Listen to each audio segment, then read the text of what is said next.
Kita baru saja menyelesaikan rapat kerja Badan Anggaran DPR RI dengan Menteri Keuangan, Menteri Bappenas, dan Gubernur Bank Indonesia. Pertama terkait dengan pertanggungjawaban APBN di tahun 2020 dan terkait dengan pelaksanaan pembahasan rancangan undang-undang atau RAPBN tahun 2022. Ini banyak sekali menjadi sorotan-sorotan masalah yang dikemukakan atau dibicarakan oleh fraksi Partai Demokrat di Badan Anggaran.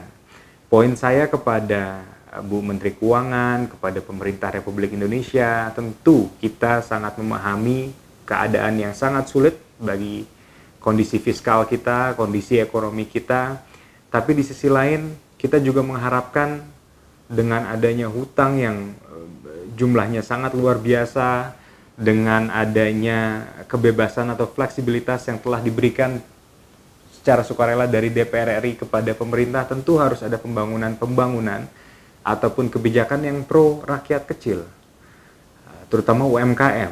Banyak ekonom ternama yang telah menyatakan statementnya atau menyatakan pandangannya terkait dengan recovery seperti apa atau pemulihan ekonomi seperti apa yang kita akan lihat.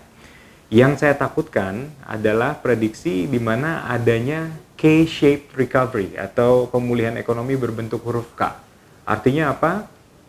Yang punya tabungan, yang orang tergolong sebagai orang kaya bisa semakin kaya dan bisa bertahan karena tabungannya masih banyak di akunnya, tapi untuk para pengusaha UMKM, untuk para warga ataupun masyarakat yang tergolong miskin, yang tidak ada tabungan sama sekali bahkan sudah habis karena adanya COVID-19 ini, mereka tidak bisa hidup.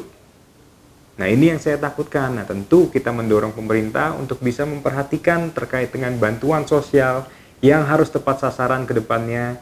Jangan sampai ada lagi inclusion atau exclusion error. Ini kita dalam situasi yang luar biasa, tentu butuh effort yang luar biasa dari pemerintah. Terkait dengan UMKM, saya mendorong adanya credit guarantee scheme atau jaminan kredit untuk para pelaku UMKM yang bisa diberikan jaminan kepada perbankan untuk memberikan kredit kepada pelaku usaha mikro, kecil, dan menengah agar kreditnya jalan, agar akses kepada permodalan dari perbankan bisa disalurkan kepada pelaku UMKM yang sering dibilang oleh para pejabat sebagai penopang ekonomi bangsa. Tentu perhatian khusus, extra effort atau upaya-upaya extraordinary bisa dilaksanakan baik oleh Kementerian Keuangan berkoordinasi dengan seluruh kementerian atau lintas sektor di pemerintahan sebaik-baiknya, sebesar-besarnya untuk kepentingan masyarakat, terutama